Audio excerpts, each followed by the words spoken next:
Бре. Айде, ти извадили едното корито. Бре, той идвал някой тук.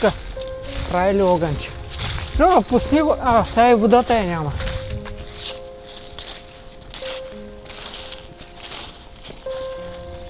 Бре, то сякаш ракия върви.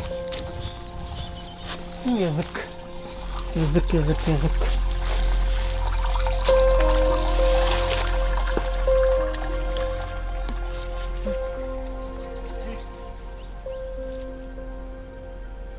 Има едно поверие, което ми разказваха тук в селото на дядо Драгой, че който пие каленишка вода, не забравя родното си село Драгоево. В годините много хора са напуснали селото, нищо че пазят мил спомен за него. Но има един човек, който помни поколенията и съдбите им десетилетия назад. Това е Петър Милков, самодеецът, който дълги години е раздавал душа и сърце на драгоевската публика. Забравеният самодеец на село Драгоево. 76-та година. 76-та година строена, втора бригада, Рачо Каров. И дълги години я водеха Рачо Каровата чешма. После, може би, понеже тук имаше направено сайвант, камината още седи в комина, с стаичка, вътре може да се преспиш. Спали сме тук, празнуваме 1 май, 9 септември и можеше да се преспи. Тук 4 или 5 маси ли бяха, не мога да се спомня. Хубави железни, стабилни маси с пейки на 2 реда. Асмалът тук, асмичка имаше лози, рози навсякъде бе. Красива работа, много хубаво беше, ама не вардим. То е лошо, че не вардим. Унищожихме сумати и нещо. Чешмата, питях чешура, те са 5 трябва да са. 5 чучура, питях чучура, бълваше вода и при пролетно време, при силно снеговалеж или такова, направо излизаха извън коритото. Главата е тук някъде около 250 метра. Има една круша. Отдолу, ако още съществува и не се е отрязали. Като малък съм пораснал тук. Дядо ми работеше във втора бригада. Второ звено ли бяха те? Второ звено го водиха. И бай Рачо каза, ще се прави чешма.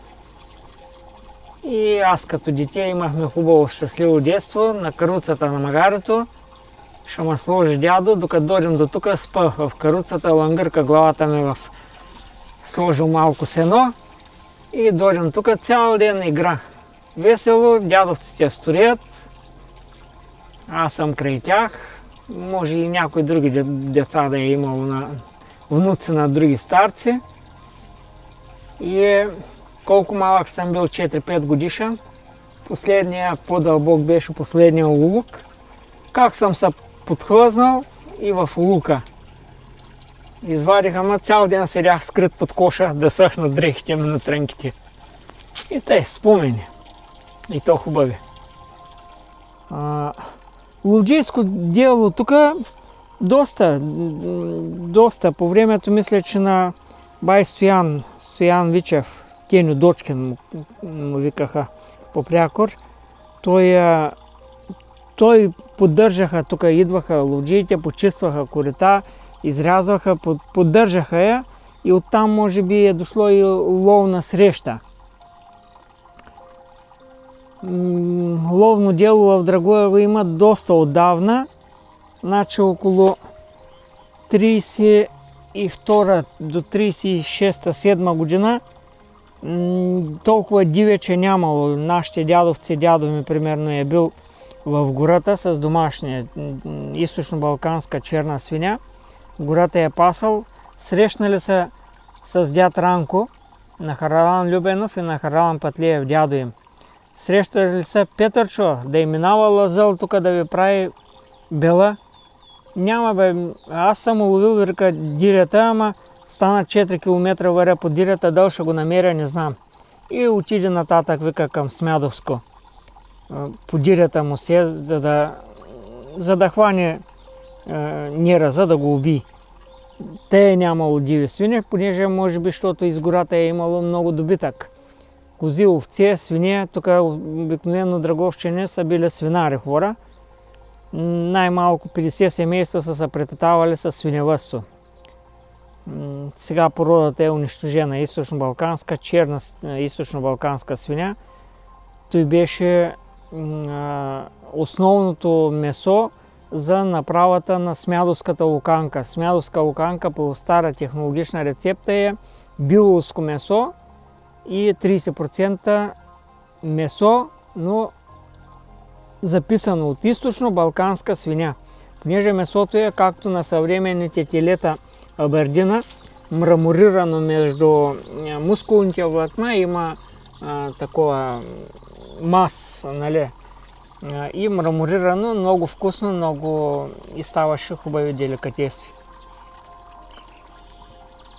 Друг стар, и после те им се води прякора, дяд Колю ловджията. Той е също от старите ловджии. Ловджии съм запомнил дяд Тодор Стоянов Лешков, Баню Иванов от старите ловджии, Баню Иванов, Минев, мисля, че беше, Банев. Други стари ловджии, дяд Стоян Данев от Еланджията. Той после дълги години беше и падар в Драгоево. Падар обичаше да е сред природата. Те на времето не са били както сега да убият заради месо, заради такова. Просто са били да бъдат между природата, между животни, хоби, развлечения и тъй. Сега все още има още ловна дружинка в Драгоево, но мястото е занемарено. Тук е била ловна среща. Тя дали не е кръстена. Мисля, че надписът е тъй ловна среща. Иначе е с няколко баш панар чушмата, Рачо Каровата чушма и ловна среща. С 3 имена. Няколко наименования може да я намерите написана по старите карти. Общо взето е. Беше много хубаво,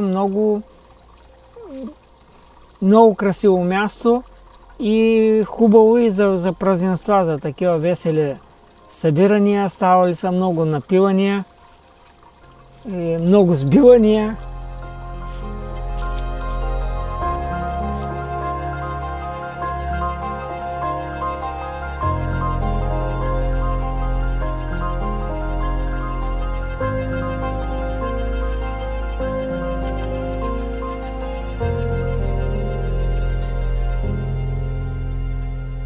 Тук всичко си беше поддържано чистичко, с розови храсти, с декоративни храсти.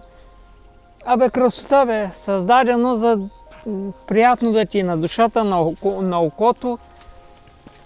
Тук даже и винкелите изрязали, тук смълка е така беше свод направено, долу сянка, масите, красота. Тук фактически беше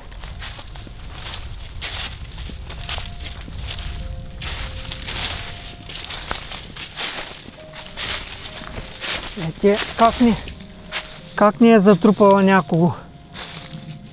Тук фактически беше стаичката.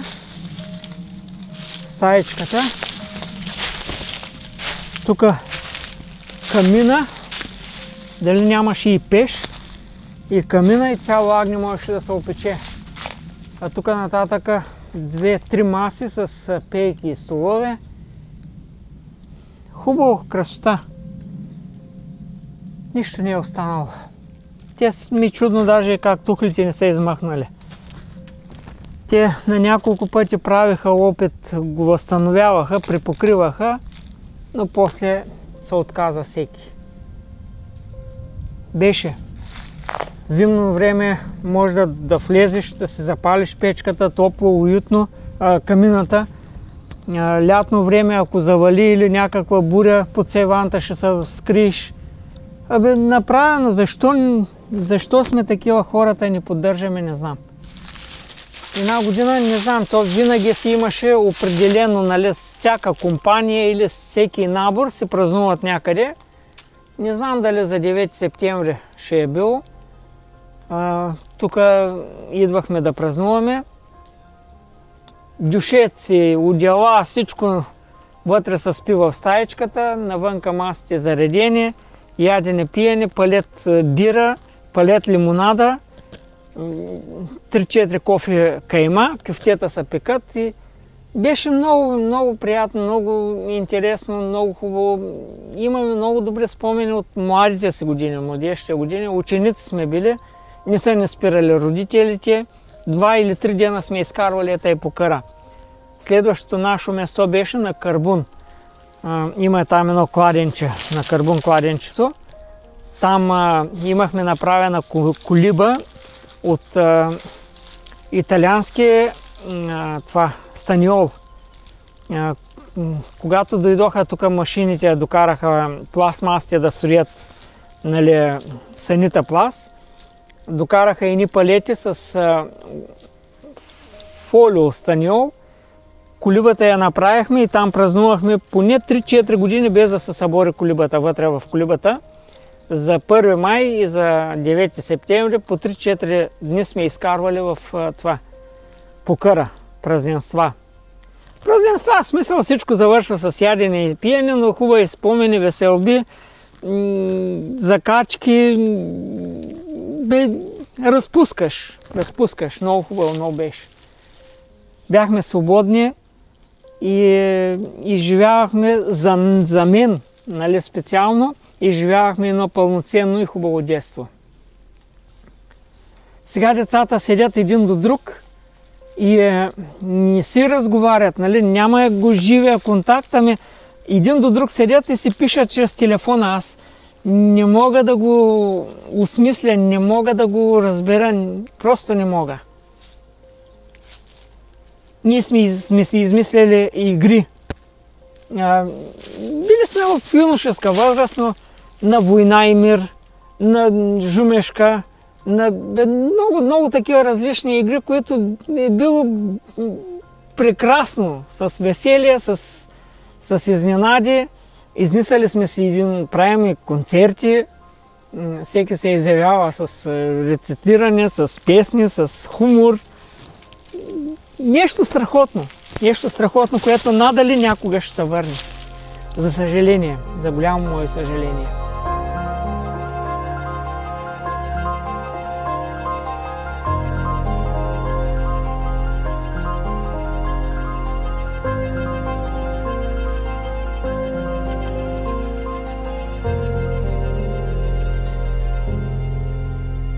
Значи тук отзад е Османов чир. Там е Шишкова кория, а дръвчета, деца виждат, ходя на времето да плетат рогозки, имаше заблатено място и режат сас и плетат от тях рогозки. Там е Шишкова кория и дядота Йоргова чешма. Тази местност тук е Каленик. Каленик на времето, като отиват за гората, тук при голям дъжд, става локал, воловите са затъвали, биоли волови, добитък, прегатен добитък до коленете. И оттам Каленик. Тук отсреща, аз го запомних, Текесето е направил свинарник. Тук имаше свинарник, огояваха прасета. Едно 2000 прасета може би се огояваше тук. Тук долу имаше едно езовирче. Тук по тази речка може би е оно и голямото дърво. И е Берчовци кладенчето. То направено като чешмичка, едно отулче, има тъй камък иззидано и извира вода. Берчовци кладенчето. А по-нагоре е стария кладенец. Стария кладенец, легендата гласи, че някакъв си дядо тук пасял овцете и в гегата му имало кухина и там се съхранявал пари жълтици, златни жълтици в гегата ги пъхал. И понеже местността Каленик идва такава силна вода, че кладенеца един път изригва и когато се прибрал, засмукал силна струя, засмукал овцете, засмукал гегата и е излязал някъде подземна река, чак в Девня намира тази гега. И се носи легендата, че намирали златни пари, от тук е било. Засмукал го кладенеца и чрез подземна вода, къде е Девня, къде чак там излиза. Там тъй нагоре се води местността Тополито, ще е имало тополи. По-горе е дядовите Върбанови салкъми. На времето, частния живот, когато са почнали да съдят лозя. Съдят лозя и няма като сега цимент и бетон, циментови дереци. Ходят в гората, секат, набелязват, чистят дряновите да стане дебел хубав дрян за кол. Чистят го, секат го после и да забиват колове за лозята. Обаче хрумва идея на дяд Върбан да засее салкъм. Едно, че бързо застига и друго, че е здраво дърво.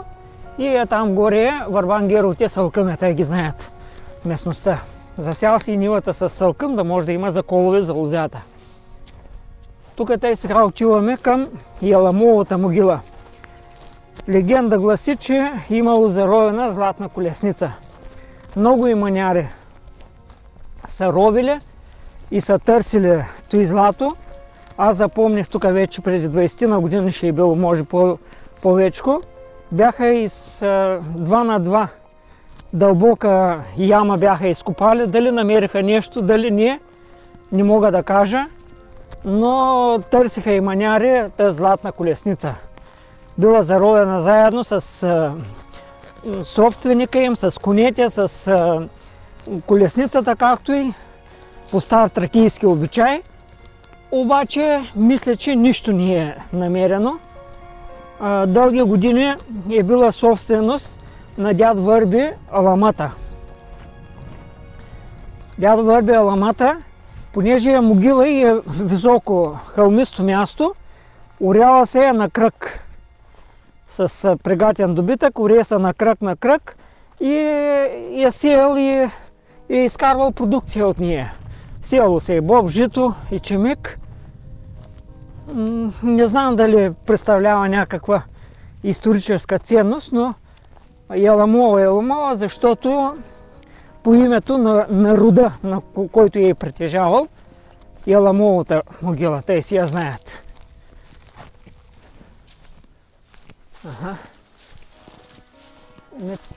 Тук тъй някъде трябва да е, ама е обрасло всичко.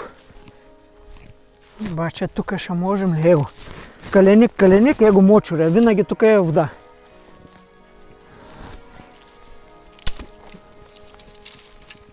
Не. Даже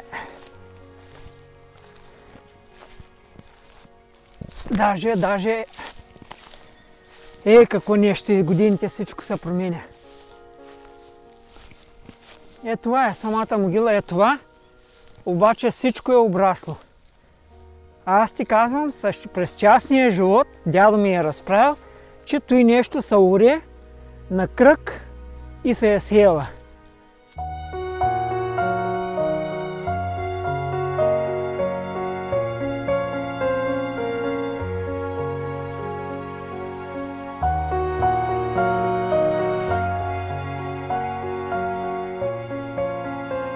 Говори се, че е била заровена златна колесница, заедно с конете, с всичко. Легенда. Още от царско време, може би, или от римско, от тракийско. И ние тук на местното население знае Яламовата могила. Яламова могила. Оттатък е фактически Данарица, Лясковци, последващата точка е Касидола Отака е, къде там най-високата точка е, най-високия връх, отака.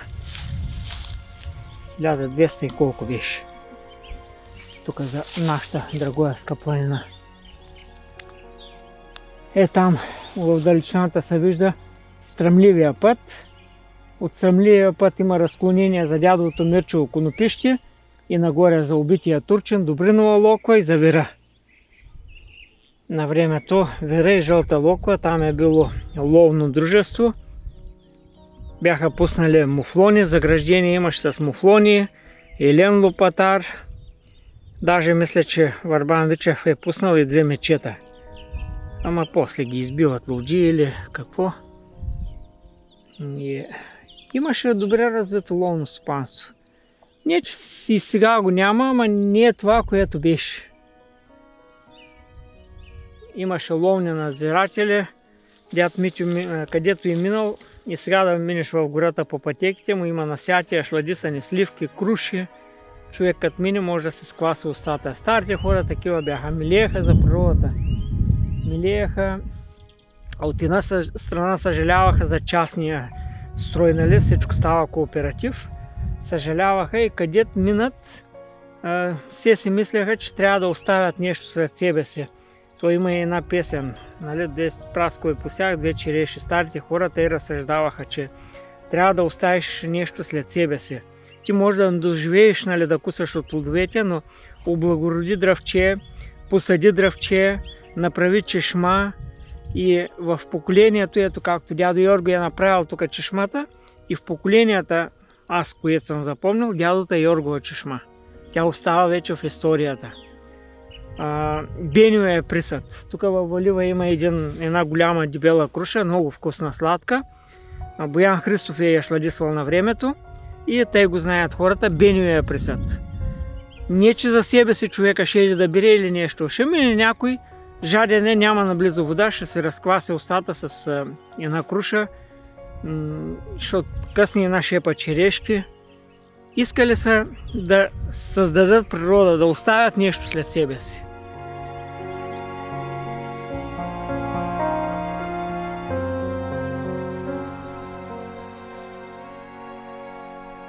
През Лясковци, през Данарица, през Касидола, излиза нагоре пътя, стария римски път за Тъпана, и през турско време, нали, когато минава хазната от тук се е движала.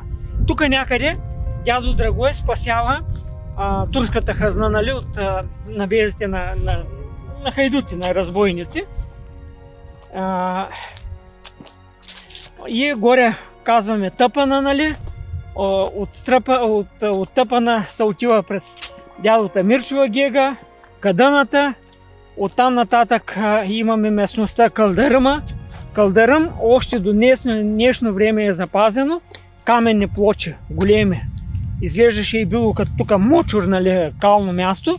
Големи каменни плочи, наредени като палаж, да речем, като Кълдъръм. Оттам идва и наименованието Кълдърма.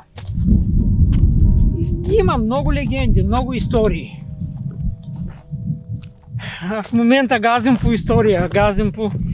Тук са се обработвали ниви, ставали са битки, развъждали с животни. С една дума, кипял е живот. Аз запомних, тук от срещата си, където се вижда, сега я вижда, всичко е обрасло за страни с такова. Аз го запомних, когато беше чисто равно, сееше се до някъде, където може да се сее, е затревено с изкуствени пасища и пасяха тук добитък. Нали, хората имаха си частен добитък във всяка къща. Отделно имаше кооперативен добитък овце.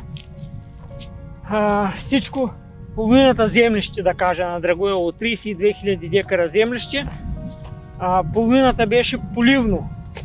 Сеят първа реколта ечемик, след ечемика се сее царевица, втора реколта, поливна, по 2 чукелдека, около 50-60 санта, виждам си ръцете, не се като сега 20 сантима чукелдек, 50-60 санта царевица, около тони, 700 тони, 800 втора реколта, села ще е правило от декар.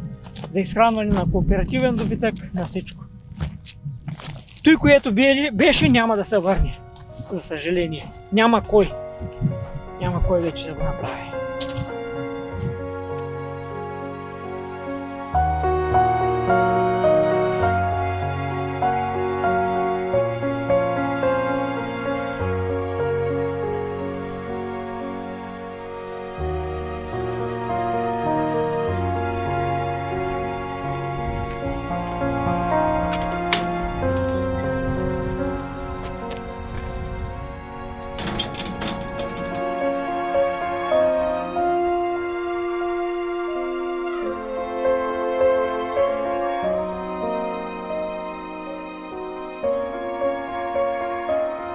Гроба на баба Стефана, знаеше много истории за Драгоево, знаеше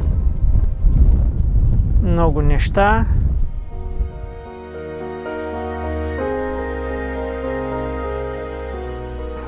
Георги Жеков Лунгов, дядо, родолюбец, написал много за Драгоево.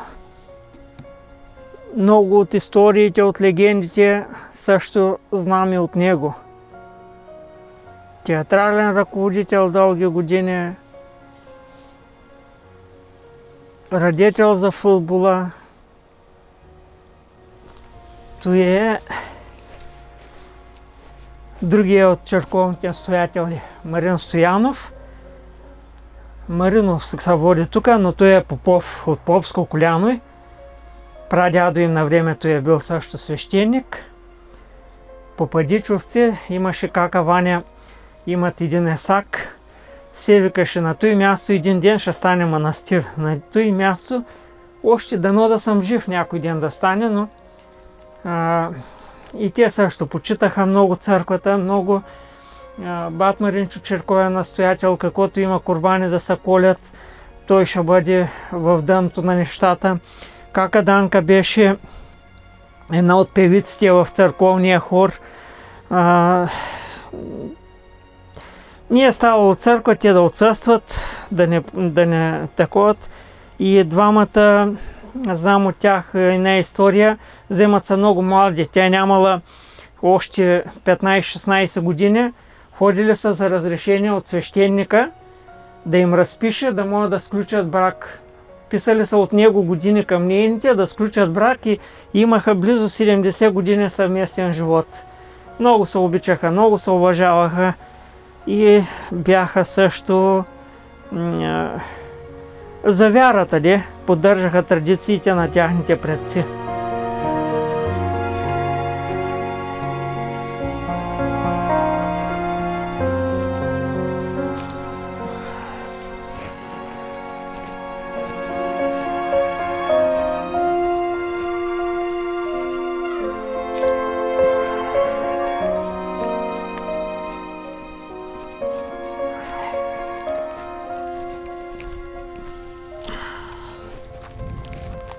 Ето я.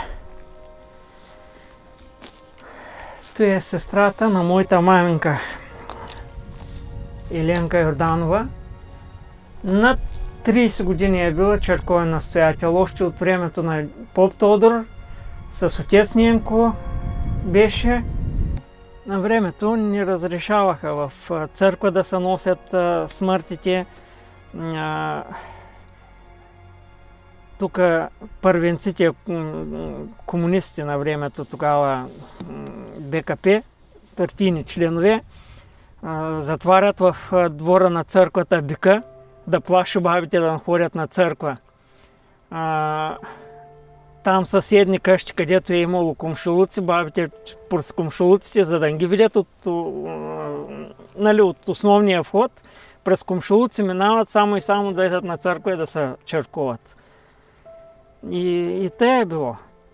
Но тя не беше страх, никой не може да ме спре да ида в църква или пък да ви просто да ме занесете в църква, когато мра. Да ви просто да... И тъй си бяха старите хора.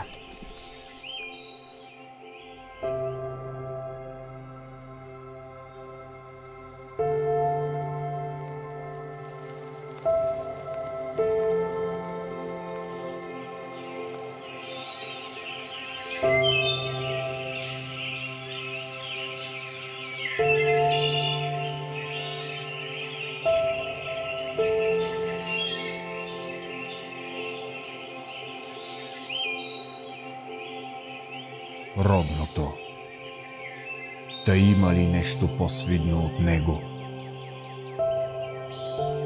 Там са нашите родители, дядовци и баби. Там е родът ни с неговите дълбоки корени, разпространени в родния чернозем.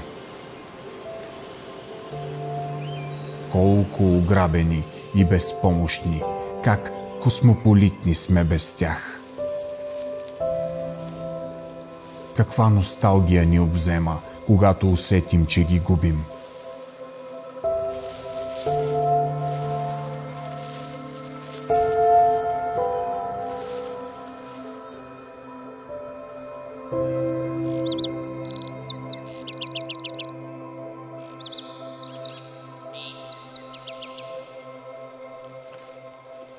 И затуй, когато сме върху колелата и когато летим към далечни страни и други планети, се ни навестява спомена за родния край.